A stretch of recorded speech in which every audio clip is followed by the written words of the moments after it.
He called me Sunshine. Online, he was poetry, sarcasm, and safety.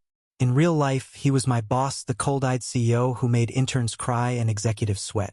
I didn't find out until he kissed me. It all started in the dead of February, when Chicago was buried under another unholy blizzard. I was buried, too beneath a mountain of data entry, broken vending machines, and the soul-sucking gray of office life. My name's Noah, 27, customer service rep at LifeCorp, aka Hell's Call Center. Every day was a battle between surviving boredom and not smashing my keyboard over some Karen's refund tantrum. But nights were different. I had him, Elliot, a name without a face. We met on a queer poetry forum. He was clever, obscure, romantic in a way that made my chest ache.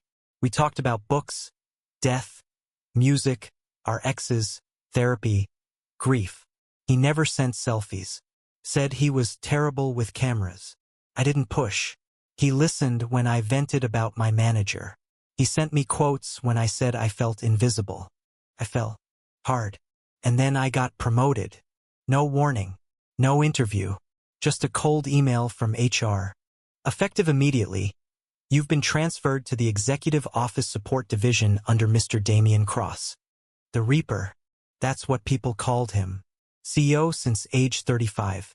Built LifeCorp from the bones of 3 bankrupt companies. Fired half the board in one meeting. Never smiled. Rumors said he'd dumped his fiancée at the altar and hadn't dated since. His corner office might as well have had storm clouds and Latin chanting. And now I had to work under him. My first day was a disaster. I spilled coffee on his appointment log. He didn't blink. Just said, "Fix it," and went back to reading some dense economic journal like I wasn't having a full-blown panic attack 6 feet away. I hated him, or so I thought. But then he did things. Weird things. Like remembering I was allergic to lavender when I mentioned it once in passing. Like asking if I was feeling more rested after I'd been out sick.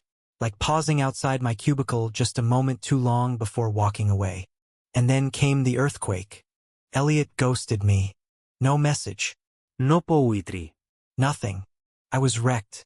Work became unbearable. I flinched every time Mr. Cross called my name. I started dreaming about Elliot, about his voice, his kindness, about what I'd never get back. Then, one night, Damian Cross did something unthinkable. He asked me to dinner. Not let's grab food. Not company meal. Dinner. At a private Italian place. Said he had something to discuss. I almost declined. Almost. Instead, I showed up nervous, underdressed, heartbeat in my throat. He was already seated, glass of wine in hand. Candlelight made him look less like a tyrant and more like a man who hadn't slept in years. And then he said the words that shattered my world. Noah, I'm Elliot. Silence. I laughed, then choked, then almost cried. You're lying, I whispered. He pulled out his phone, opened the app, typed something only Elliot ever said.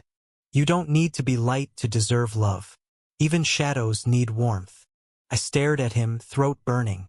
I didn't mean to deceive you, he said. I just wanted to know you without the fear, without the power dynamic. And then it was too late. You were the only real thing I had. I should have walked out, should have thrown my wine in his face. But all I saw was him, the man who read my pain like scripture, who stayed up till 2 a.m. texting me through panic attacks, who called me sunshine.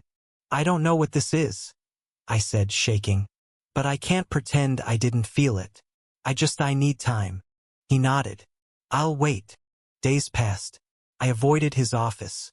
He didn't push, didn't message. But then, I noticed the little things. My favorite snacks restocked. Noise-canceling headphones appeared on my desk. My workload lessened. Someone was protecting me, gently, from the shadows. And slowly, I realized something. He hadn't stopped being Elliot. He was just afraid to be both.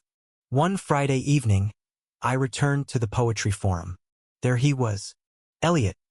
I'm still here. Still in love. Still waiting. I sent one message. Sunshine. Meet me where this began. We met in Millennium Park, near the frozen lake. He stood in a long coat, looking like a man made of winter. "I'm scared," I said, voice barely audible. "So am I," he said. "But I'd rather be scared with you than safe without you." I kissed him. Right there, in the cold, in the city that chewed me up and gave me him. We're not perfect. He still forgets to eat lunch. I still overthink everything. But on weekends, we write poems together. He reads mine aloud like they're sacred. I trace his laugh lines with my thumb. He still calls me sunshine. And I still can't believe the man I thought would be my ruin turned out to be the love of my life.